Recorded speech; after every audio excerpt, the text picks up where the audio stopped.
The circulation and period of our demonstration simplify a more vital symbolism of periodic earnings in a governing period.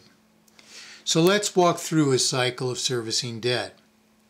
To service principal and interest, we will pay them out of the general circulation, or our possession, and reborrow them back to replenish the vital circulation. As we service periodic principal requirements then, we will see the yellow overlaid portions disappear from the circulation and debt bars. As we reborrow principal, it of course returns to both the circulation and debt, thus restoring the previous sum of debt.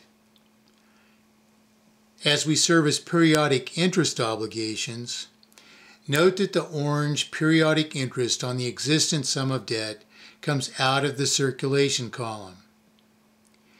We illustrate the orange periodic interest in the debt column so that you can see both what portions of the circulation are paid out and reborrowed back to maintain a vital circulation.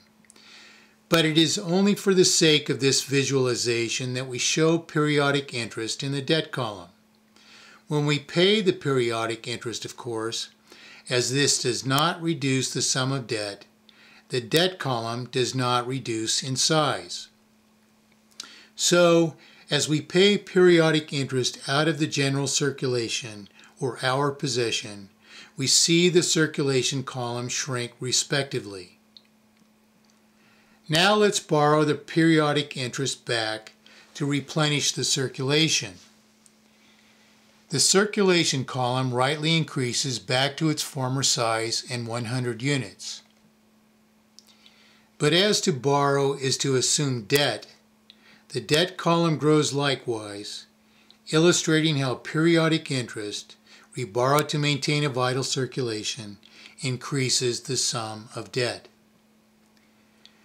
So now we've completed a period of servicing debt, a symbolic year in this case. We've paid periodic principal out of the general circulation, and we've reborrowed that back as a new debt equal to the former debt to maintain the vital circulation.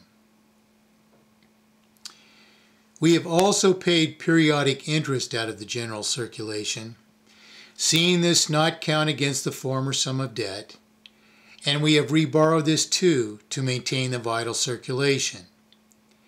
As a consequence, the sum of debt is increased so much as the interest paid and reborrowed in the previous period, to start a subsequent period subject to greater debt, and thus to greater periodic interest. In our second year then, the sum of debt will increase more than it did in the previous year, and so we will actually be able to see the sum of debt increase at such an escalating rate throughout the demonstration period of our model. In each period then, we pay periodic principal out of the circulation and reborrow that to maintain a vital circulation, with this resulting in a subsequent sum of debt equal to the former. We then pay periodic interest costs out of the circulation to reborrow this again, increasing the sum of debt so much as the periodic interest on the previous sum of debt. In year 3 then, again, we service principal obligations, reborrow them, service interest obligations, reborrow interest as new debt to suffer a greater sum of debt. In each successive period, we service principal, reborrow principal, service interest, reborrow interest, service principal, reborrow principal, service interest, and, when we reborrow interest, increasing the sum of debt at an inherently escalating rate.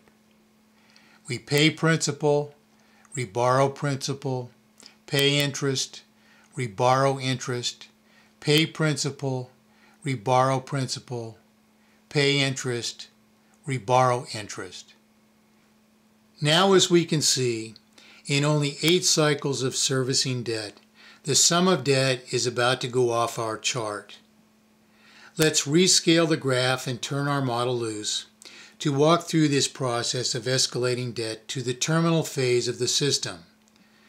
We'll restart at year 1, rescale, and instead of walking through the separate, actually simultaneous aspects of servicing principal and interest and reborrowing that to maintain a vital circulation, we'll simply do this year by year by the necessary degrees of periodic reborrowing.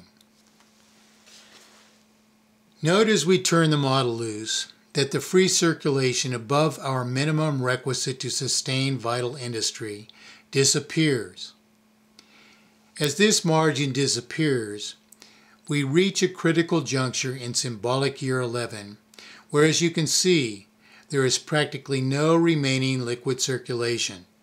And yet, as you now understand, as we continue to service the existent sum of debt and maintain a vital circulation by this ever more dramatic escalation of borrowing, there soon will not be enough leeway above servicing the escalating debt that we can sustain our vital industry. At this juncture, then, we enter the terminal phase of such a system. Why? Because the obligation to service the escalating sum of debt has encroached on the remaining capacity which can be dedicated to sustaining industry. See the industry figure in the period sum column that the survival of the 25% of our vital industry is compromised. The remaining diminished industry, of course, is all the less capable of sustaining the circulation by further borrowing as necessary to service a sum of debt which continues yet to escalate. Subject to this compromising of industry, the breakdown escalates under the further weight of further debt, which escalates the further destruction of former proven industry.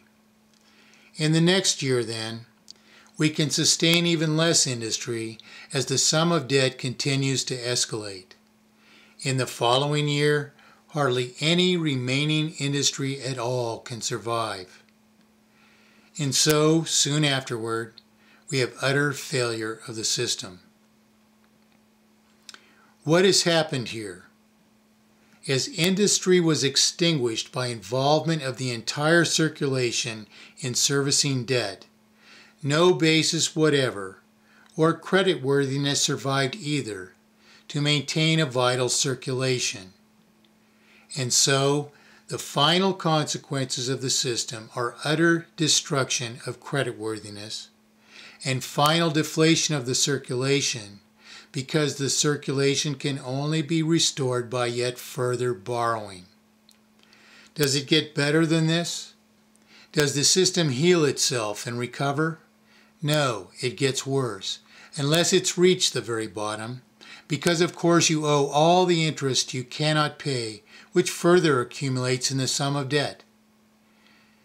So these are the rudiments of my 1979 thesis of inherent monetary failure, the core logic of which drove the models which accurately projected the present monetary collapse from its fundamental cause with no more mathematic difficulty or uncertainty than a bank calculates your next month's interest, and the month after that, and so forth.